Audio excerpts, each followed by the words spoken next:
Hey there, and happy Thursday. So I hope you guys have had a great day. The sun finally popped out here, and usually when the sun pops out, that boosts my attitude about everything so much more. It's incredible. So glad for that.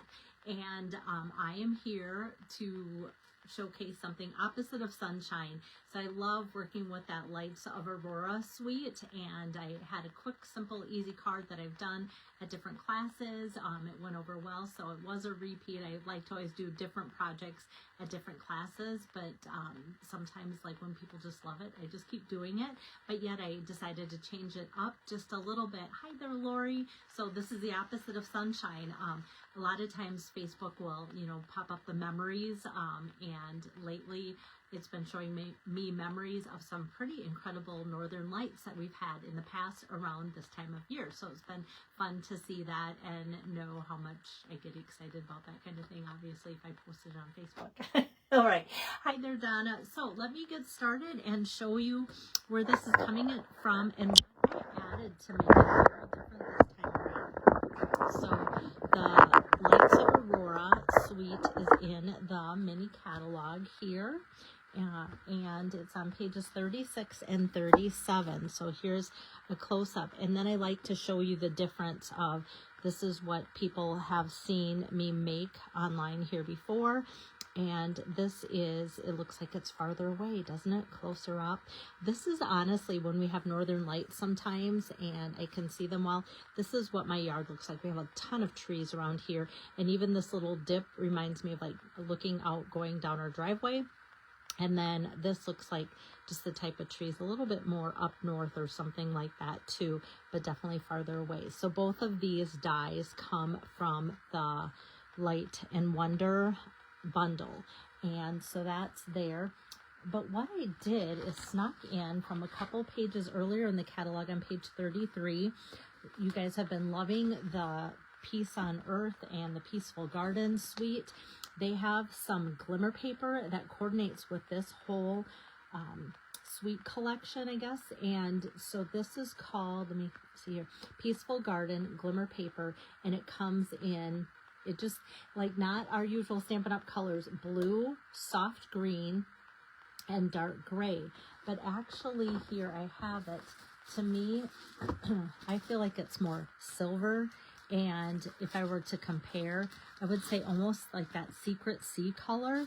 And then the blue is definitely blue. Maybe the closest might be our Blueberry Bushel for that. But I like to show the three colors here. So I've been having fun using these both with the Peaceful Garden suite because it does coordinate well.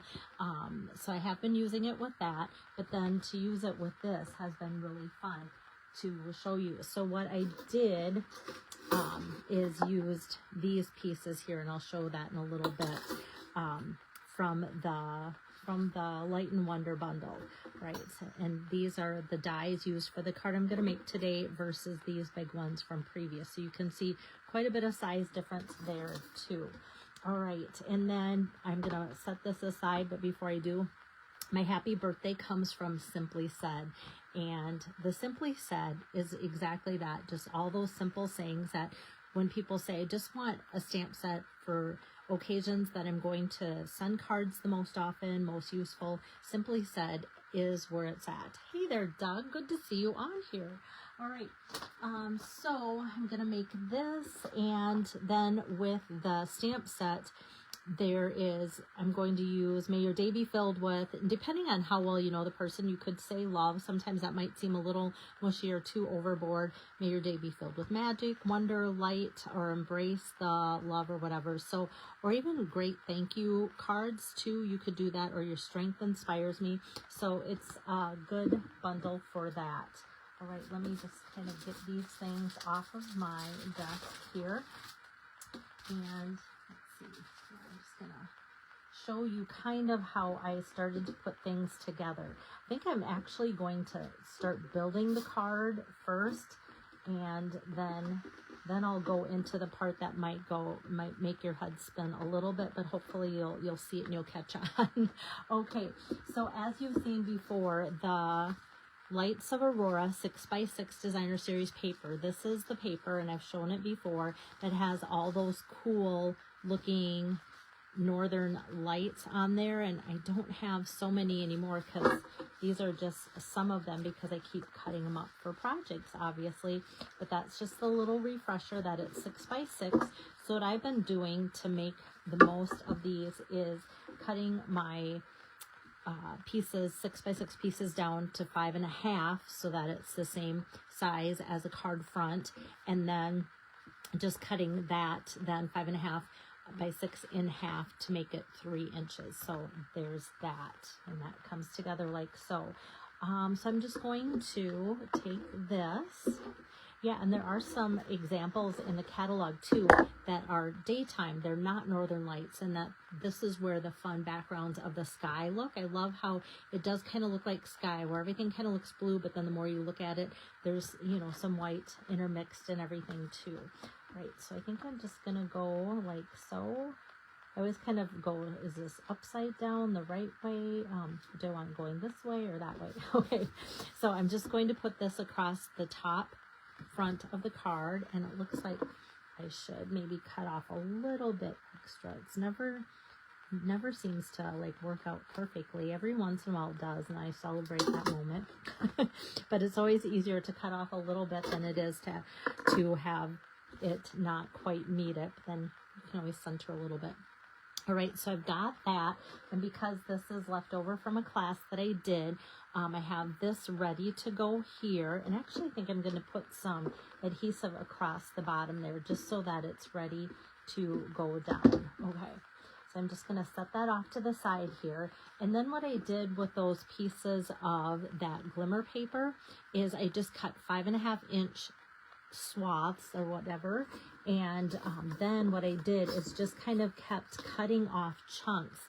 This is just like a gradual slope, and that's kind of fun because it can make, let me show you these couple of pieces. This gradual slope can give you this and that, just that nice gradual edge. So if you want to put that up against your trees, you can do that.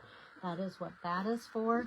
And then this one gives you kind of the flowing water look, and just kind of gives a little bit of action to your scene. And so that can get cut like this. So what I was doing was trying to take chunks of both of these colors and layering them on top of each other, and then cutting them at the same time, and then just doing that slope so that you get the top of the blue and then the bottom of the black, and then they would each fit together like a puzzle. And I'll show you then how that looks like so. So then these come together like that because of that. And the reason why I was cutting them at the same time too is because oh, I have a comment. Marie, love this. Sweet. You probably see them all the time up right there up north. No, we don't. We don't. And that's why I'm such a nerd about it when it does happen. I wish it happened more often. And if I hear about it happening, I'm out there. But yeah, I guess I feel like I've been seeing them more the last few years than we ever have living here. I remember one time being on a hayride, and we got away from lights, and you could see them with the naked eye. And that was probably in the days before cell phones. And so we couldn't take pictures, but I'm like, why are we out in the middle of nowhere? And it is so bright, and it is so purple and green. And people are like, are these northern lights? And I'm like, oh my gosh, like really? So I do remember that as being a very vivid memory, but that was years ago. Our kids were little. So yeah. And then you just didn't hear about it. And now with cell phones, of course, they make them look so much better. So good comment. All right. So what was I going to say about this?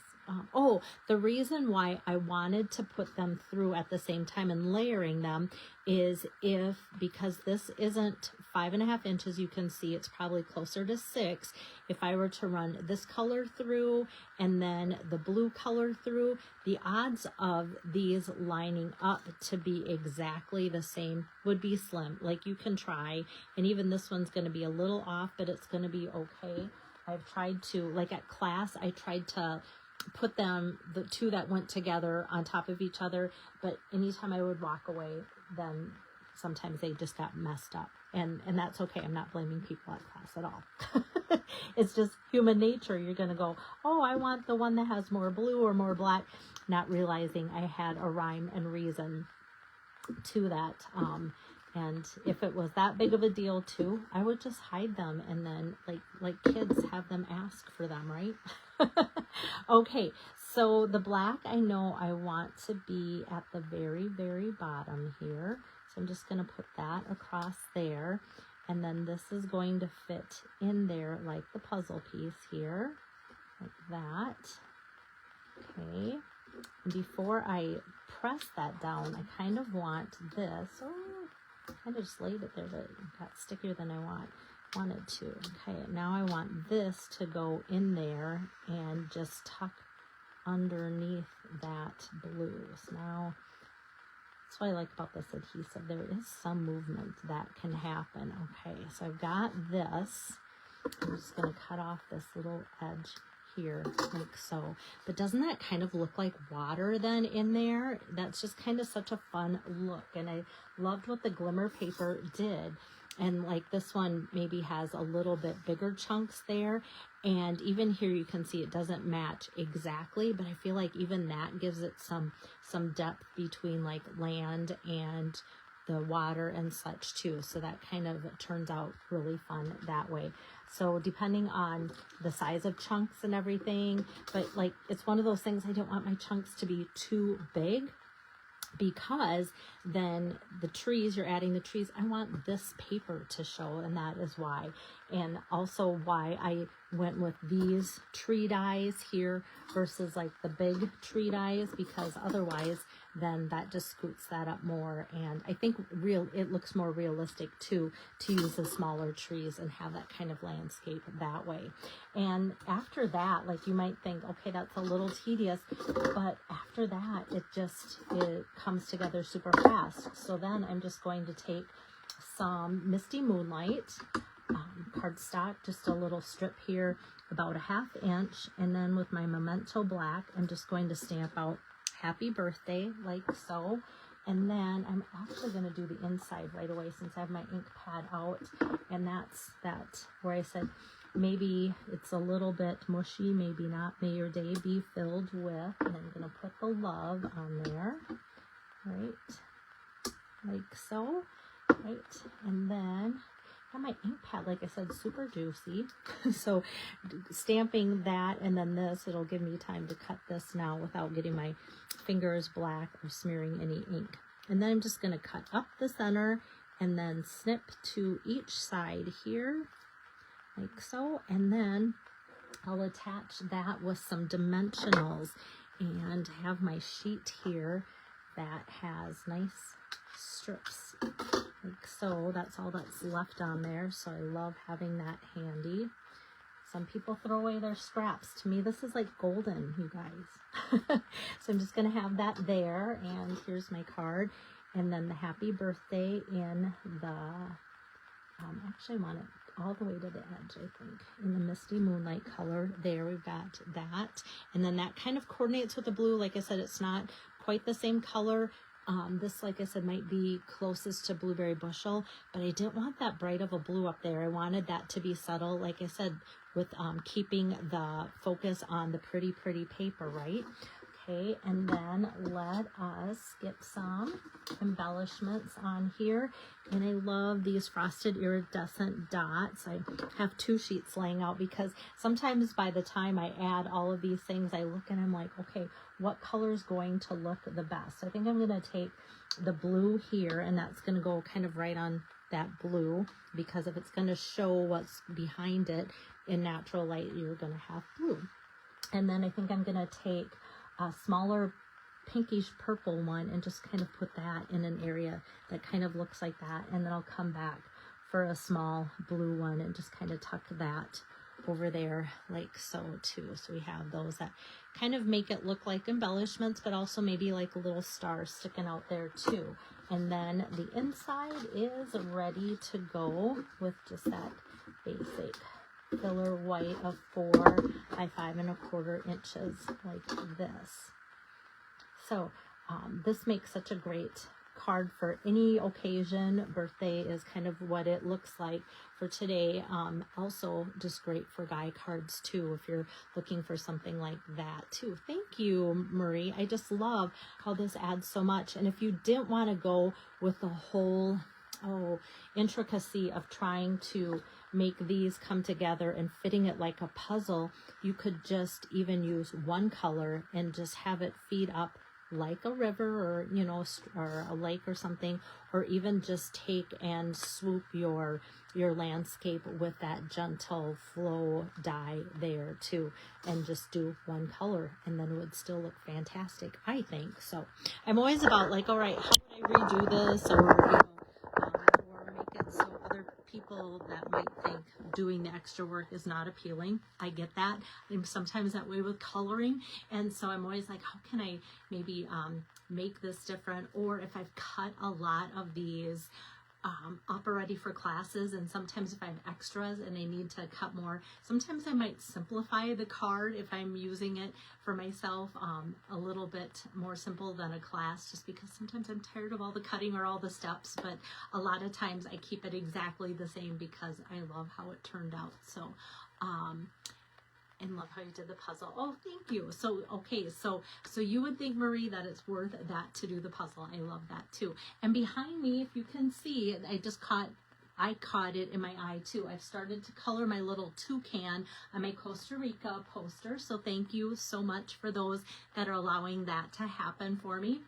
And then I've got my March to $1 million, that little green pot that needs to get all the way to the top before I get to my $1 million in sales. So that's counting from 900,000 up. So I do have a ways to go. I know some of you have been saying, oh, I bet you're close. That's a long ways to go yet. So, but I still appreciate everything you do to help me get there. So I'm planning on coming on tomorrow. There's a slight chance I might go to a Gophers game, but I've just been having fun. We did that last weekend, Drake and I did, and I'm like on the fence for tomorrow, and so I'm just not sure. But if not, I'll be here. Chances are I'll be here because I have projects lined up for you guys. So I'll see you then. Bye-bye.